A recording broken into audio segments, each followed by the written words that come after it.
छात्राओं, भाषा परिवर्तन और उसके कारण शीर्षक के अंतर्गत पिछले वीडियो में हमने यह समझने का प्रयास किया कि भाषा परिवर्तन आखिर है क्या, उससे क्या तात्पर्य है। कुछ उदाहरणों के द्वारा हमने यह भी समझा कि भाषा की सभी इकाइयों में, भाषा के सभी अंगों में इस प्रकार का परिवर्तन समय के साथ साथ देखने में आता है और भाषा का स्वरूप बदलता है। यहाँ तक कि समयानुसार ही नहीं, स्थान के अनुसार भी भाषा का स्वरूप बदलता है। हमने यह चर्चा भी की थी कि यह कहावत जो हमारे यहाँ प्रचलित है कि कोस कोस पर पानी बदले 3 कोस पर वाणी, यह कहावत एक बहुत गहरा अर्थ रखती है। यह बताती है कि कुछ दूरी पर जाने के पश्चात भाषा के स्वरूप में परिवर्तन आता है।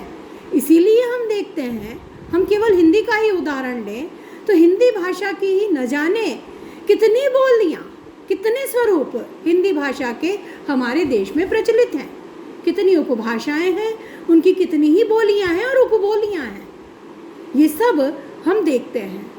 तो इस प्रकार से भाषा में समयानुसार भी परिवर्तन आता है और स्थान के अनुसार भी परिवर्तन आता है।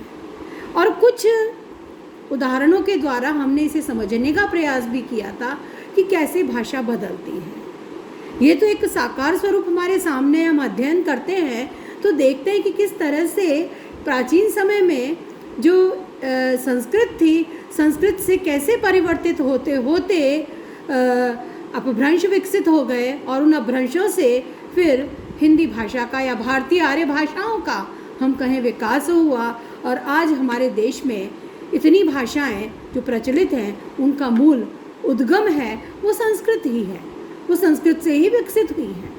तो ये भाषा के विकास या भाषा के परिवर्तन के स्वरूप को थोड़ा सा हमने जाना समझा और अब हम चर्चा करते हैं भाषा परिवर्तन आखिर होता क्यों है, उसके कारण क्या है। तो भाषा परिवर्तन के कारणों को जब हम देखते हैं तो उसके 2 वर्ग हम कर सकते हैं, एक अभ्यंतर वर्ग या आंतरिक कारणों का वर्ग और दूसरा बाह्य वर्ग अथवा बाह्य कारणों का वर्ग। तो सबसे पहले हम लेंगे अभ्यंतर वर्ग अथवा आंतरिक कारण। वे आंतरिक कारण जिनके कारण भाषा में परिवर्तन होता है अथवा भाषा का एक सहज स्वाभाविक विकास होता है और विकास होकर वो परिवर्तित हो जाती है, या कह सकते हैं कि परिवर्तन ही विकास है या विकास ही परिवर्तन है। तो इस अभ्यंतर वर्ग के अंतर्गत वे कारण आते हैं जिनमें हम खासतौर से कह सकते हैं कि भाषा की यह अपनी स्वाभाविक गति है कि उसमें बदलाव आता है, उसकी अपनी स्वाभाविक गति जिसमें भाषा कठिन से सरल की ओर होती है या उसकी प्रवृत्ति है कि वह कठिन से सरलता की ओर बढ़ती है।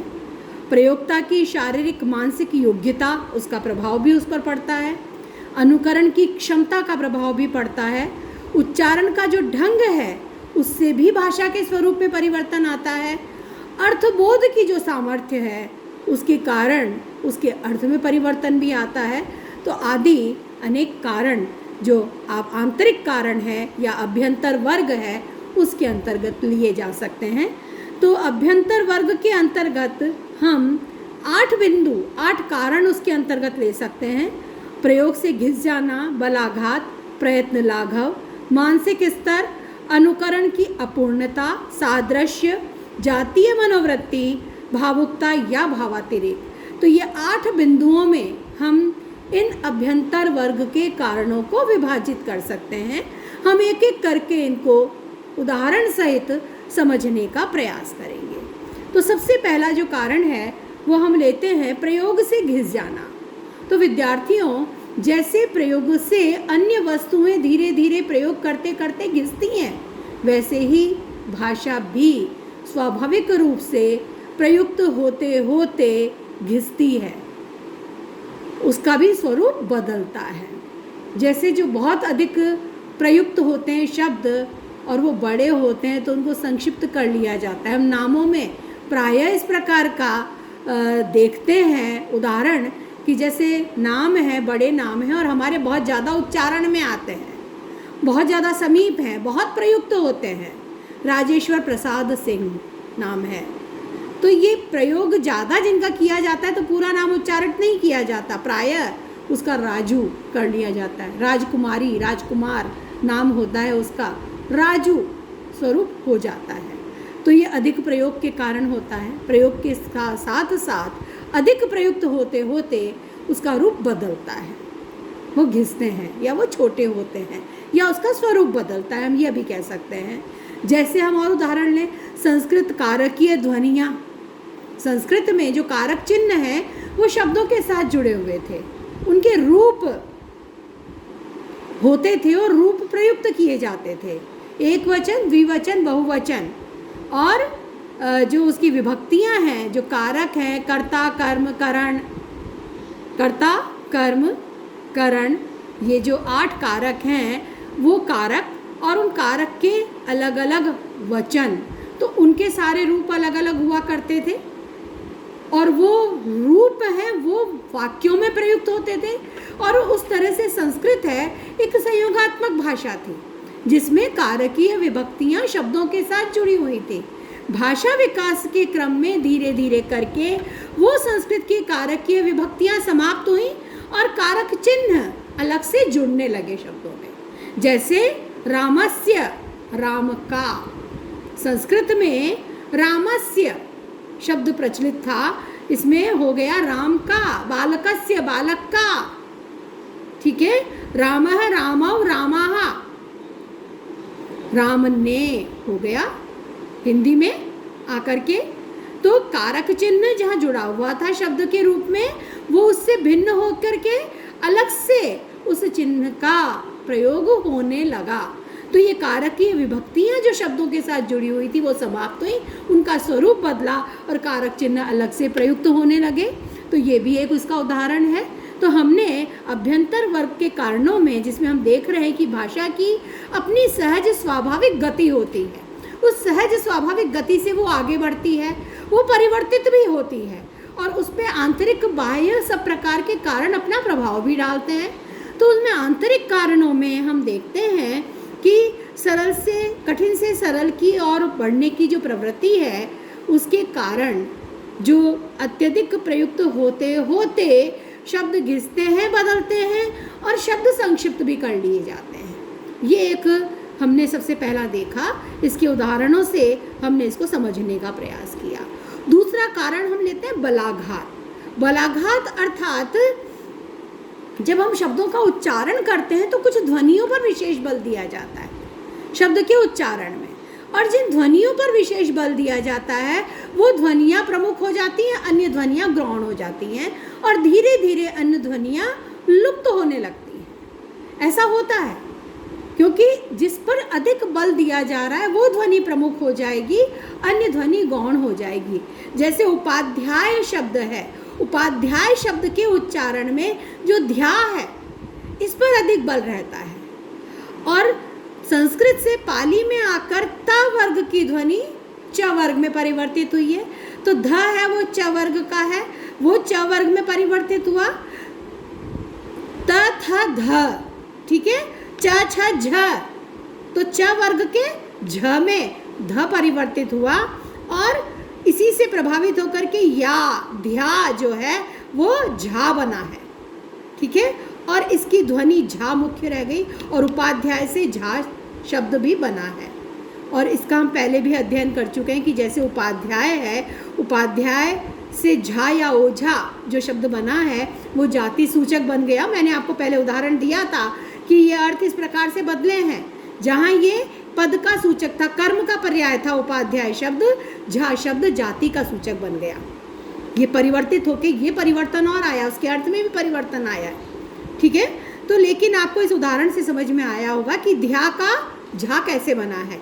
इसी प्रकार से अभ्यंतर शब्द है, अभ्यंतर में जब हम बोलते हैं तो अभ्यंतर शब्द पर अधिक दबाव रहता है, तो अभ्यंतर का आलुप्त हुआ और भ्यंतर शब्द का भीतर बन गया, धीरे धीरे उसका स्वरूप बदल गया और भीतर शब्द उससे विकसित हो गया। ये भी इसी का एक उदाहरण है।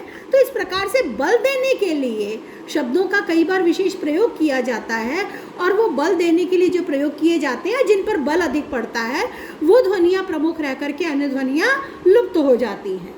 इसी प्रकार से और भी हम उदाहरण ले सकते हैं, जैसे द्वय शब्द था, लेकिन द्वय शब्द में द्वय जो बल है उसके कारण हम देखते हैं कि हिंदी में तो 2 शब्द बना है और गुजराती में बे शब्द बन गया उससे। ये बे द्वय में जो व पे दबाव है उससे वे नहीं आया, बे आया है, क्योंकि द का भी उसमें मिश्रण है, तो जो ध्वनि उससे निकल रही है वो बे की निकलती है। द्वय जब उसका उच्चारण किया जाता है तो गुजराती में उससे बे बना है और हिंदी में 2 शब्द प्रयुक्त होने लगा, द्वय शब्द था पहले। इसी प्रकार से और उदाहरण हम ले सकते हैं, जैसे एक उदाहरण हम लें कि हरिवंश राय बच्चन ने एक बड़ा रोचक उदाहरण सामने आ रहा है अपनी कविता में, बल देने के लिए नदी के स्थान पर नद्दी शब्द का प्रयोग किया है, वहाँ पर बल दिया है उन्होंने और उससे विशेष संप्रेषण का प्रयास उन्होंने किया है। बैठा नहीं जाता बेकार, जाओगे ऊब, नदी में डूब, दे न दो कहीं अपनी जान। तो ये कविता जब हरिवंश राय बच्चन लिखते हैं, बुद्ध और नाचघर कविता में है ये, कि बैठा नहीं जाता बेकार, जाओगे ऊब, नदी में डूब, दे न दो कहीं अपनी जान। तो नदी में डूबकर अपनी जान न दे दो, तो नदी के स्थान पर नद्दी शब्द का प्रयोग हरिवंश राय बच्चन इसमें करते हैं और एक अद्भुत उसके कारण उसमें एक चमत्कार उत्पन्न हुआ है। इसी प्रकार से बल देने के लिए उच्चारण को भी कई बार विकृत कर दिया जाता है और बलाघात द्वारा वहाँ ध्वनि परिवर्तन होता है, जैसे बिल्व शब्द का बेल बन गया, इसी प्रकार से निम्ब से नीम बन गया, कुष्ठ का कोढ़ हो गया, भातृजाया में भौजी शब्द उसका बना है। इसी प्रकार से और उदाहरण हम ले सकते हैं, अर्घट्ट शब्द था, अर्घट्ट में भी जब घट्ट पर जोर ज़्यादा है तो वहाँ भी परिवर्तित होकर के वो रहट शब्द बना है आगे चलकर। अग्निस्थिका का अंगीठी बन गया, भंडागारिका, भंडागार का जो संभालने वाला है, भंडागार जिसके अधीन है, जो संभालता है, उसका भंडारी शब्द बन गया। तो ये भंडागारिका जो था यह भी पद था और भंडारी जाति सूचक शब्द बना है बाद में चल करके। हम जब अर्थ में बात करेंगे तो इस पर और विस्तार से बात करेंगे कि कैसे शब्दों के अर्थ बदले हैं। तो यहाँ भंडागारिका में भंडागारिका शब्द है वो पद का सूचक है, जो भंडागार का संभालने वाला है, उसका संयोजक है। उसकी जगह पर भंडारी शब्द है, वो एक जाति के रूप में प्रचलित है, तो उसी से भंडारी शब्द बना है। लोहकार शब्द था, लोहकार लोहे का काम करने वाला, आज भी लोहकार से लोहार बना है, लोहाकार से लोहार बन गया, का है लुप्त हो गया है। लोहार शब्द क्योंकि लोहा और र पर ज़्यादा दबाव है तो लोहार शब्द उससे विकसित होकर के बना है। और उसमें भी हम देखते हैं कि जहाँ लोहाकार शब्द लोहे का कार्य करने वाला, लोहाकार कहा जाता था उसको। इसी प्रकार से कुंभ का कार, जो बर्तन बनाने वाला, मिट्टी के बर्तन बनाने वाला था, कुंभ का कार होता था, लेकिन लोहाकार से लोहार बना, कुंभ का कार से कुम्हार बना। और वह शब्द आज कर्म सूचक तो है क्योंकि ये कार्य करने वाले लोग अभी भी हैं, तो कर्म सूचक तो है, लेकिन जाति सूचक भी बन गए हैं। ये अर्थ में भी परिवर्तन है। हमने ये चर्चा की है कि जब भाषा में परिवर्तन आता है तो भाषा के सभी अंगों में हम परिवर्तन देख पाते हैं। तो जब भाषा परिवर्तन को हम देखने का प्रयास करेंगे तो अलग अलग अंगों के परिवर्तन के जो स्वरूप हैं वो हमारे सामने आएंगे। जब हम कारण देखेंगे तो कारण में भी उनके उदाहरण दे करके हम उनको समझने का प्रयास करेंगे। तो इस प्रकार से आज हमने भाषा परिवर्तन के कारणों के अभ्यंतर वर्ग को प्रारंभ किया है और उसके 2 कारण हमने उदाहरण सहित समझने का प्रयास किया, प्रयोग से घिस जाना और बलाघात। इस चर्चा को अगले वीडियो में हम और आगे बढ़ाएंगे।